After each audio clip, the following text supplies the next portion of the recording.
Okay, this video is in response to our friend asking me regarding differentiating of natural, organic and biodynamic. So I'm just going to explain in a very historical context very quickly so that we understand it. This is how it all happened and occurred within a timeline.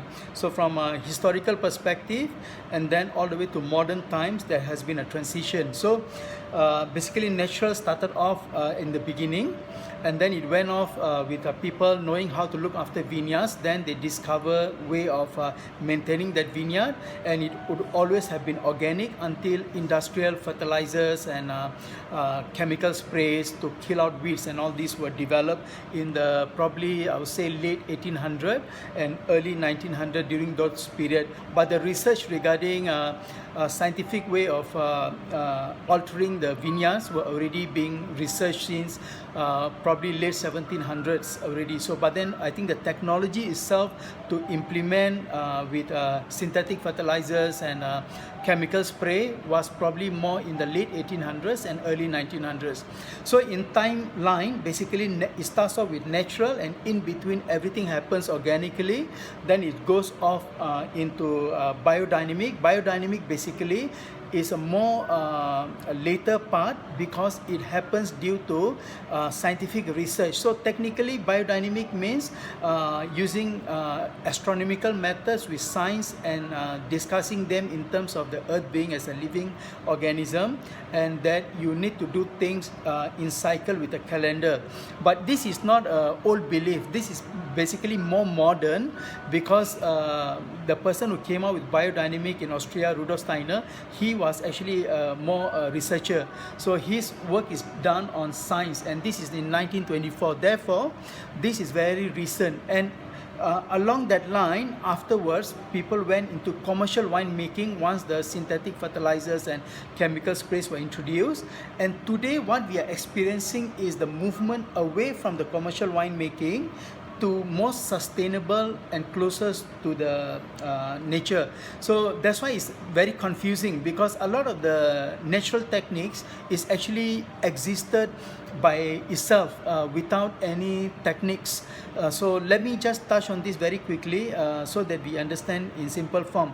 So 8,000 years ago, probably what is discovered is winemaking was done in Georgia, and that would be considered natural winemaking. Why? Because in natural winemaking, there's minimum intervention. In today's context, we call them minimum intervention. In old days, they probably have nothing much to intervene anyway, because there's no science of winemaking.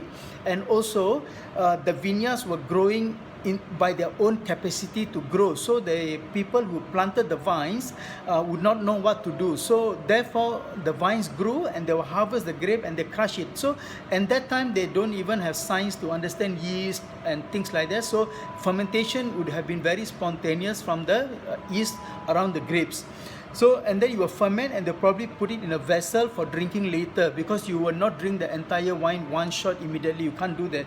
So you probably want to store it, drink a bit, store it and drink a bit and continue. So that would have been their modus operandi for winemaking, which would have been called in today's context natural. But technically natural just simply means in the beginning the way wine was made with as little intervention in the technique of making the wine, plus also intervention of controlling the vineyard. So that's natural. It starts off from there and then evolves on to, once people learn how to look after the vineyard, that means they will find a way to fertilize it.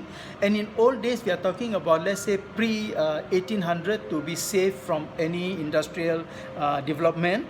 So pre-1800 and pre-1700, there will probably be no industrial development. So therefore, there wouldn't exist any factories to make synthetic fertilizers, or even neither would there be any chemical sprays, etc. So in those times, people and I'm talking about even 2,000-3,000 BC even. So in those days, people would not be able to use other methods except organic compost, manure and all this for fertilizing the vineyards. And also when they were making the wines, they would be more hygienic and looking after. So the most important is whatever they would have used to fertilize the vineyards would have been organic by itself. So therefore, the organic winemaking is a little bit more advanced from natural, in the sense people now know that, okay, they need to look after the vineyards so they can harvest better grapes, or they can have a better yield along that line. So now this is more educated way of managing the vineyard, but it's done due to the circumstances of those times, so organically existed by itself. Then as we evolved off, once research was being done, while research was being done in the 1800s, and some sorts of sprays were already being released into the market, and then Rudolf Steiner in Austria was already researching on biodynamic, the harmony of viticulture with nature. So including the cycle of the moon, etc., and then the calendar of entire winemaking. So when he was doing that, most of the wineries would have been organic, except maybe one or two would have already started to do some sprays due to the, we have a lot of incidents those periods with pests, especially phylloxera is one of them.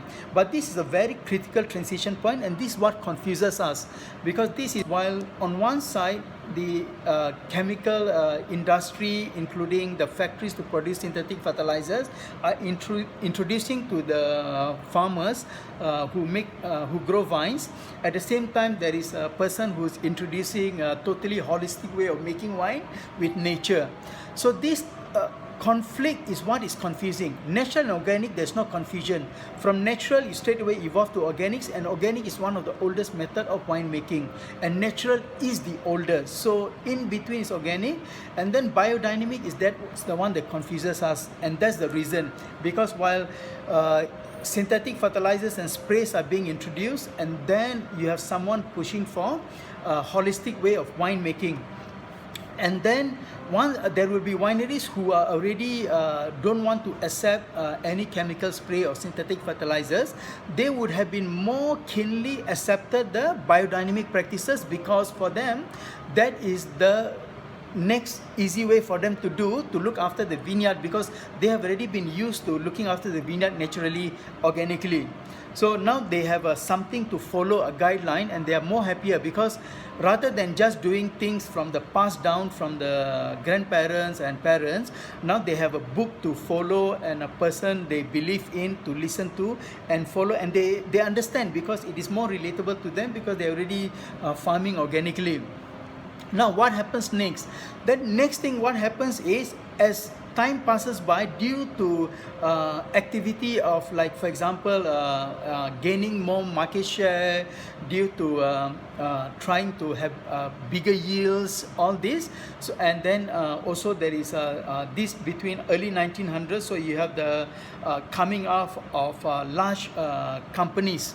So what happens in this period is basically wineries are trying to make wine and make a good profit. Now when this happens, what we call today's context, in today's language, we call it commercial wines, because firstly they need to produce enough quantity, as much as they can from the vineyards they own, and then make the most money out of it. So they were the most susceptible people when the factories were selling them the synthetic fertilizers and chemical sprays, especially to control the weeds, and synthetic fertilizer to just feed the vines artificially. So what the synthetic fertilizers do is simply, like for example, if you need vitamin C, you can basically squeeze a lemon juice and drink, or you can take a vitamin C pill, drop it in the water. You can buy it from a supermarket, your vitamin C pill, drop it in the water, the one that has bubbles and all that, and then you drink.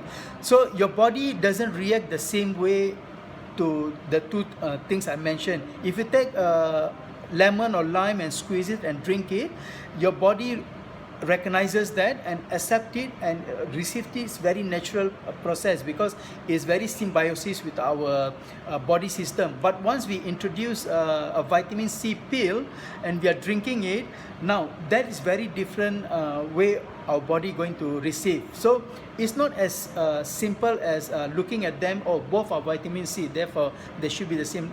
exactly it doesn't work like that. But not to go too much detail into that, because that's a very deep topic by itself. Now, so in commercial winemaking, once they started off, so what happens now, right? So they start making a lot of wines and all that, and all the way until the late 80s and 90s, and then people start to feel that, hey, actually is not very good, because firstly is they realize that a lot of things that existed in the vineyard already are no longer there.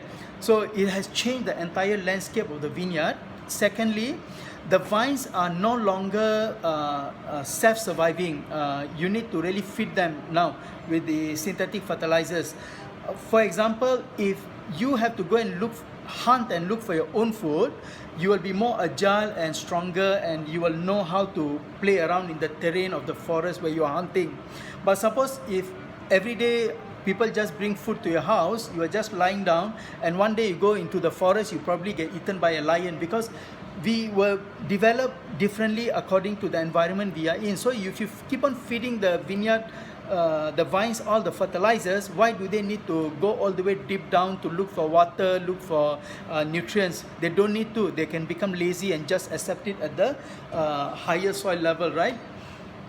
Okay, done. So to simplify it, then once people realize that, plus at the same time that actually the soil itself also being harmed, because the residue from the chemical spray and all that anyway are going to seep into the soil. So after multiple research and scientific studies done, then they realized that it's better to go for back to nature and save the environment. Especially we have to hand over back to our future generation, who also need to get the same resources in a healthy way, in order for them also to produce great quality wines. So with this done, then came a movement called sustainable.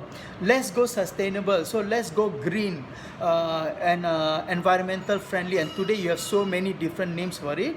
But most importantly, sustainable. So sustainable was a way for the winery to be able to actually say, hey, okay, now I want to move from spraying my chemical fertilizers, all that, synthetic fertilizers and chemical sprays, and let me move on to using less of that, and try to use more organic compost, all this to fertilize the vineyards. And also in the wine making, let me use less sulfur, to whether it's to prevent to stop the fermentation or in whatever way, so whatever the process. So they minimize all these interventions, so they try to keep it more natural, and that's called sustainable.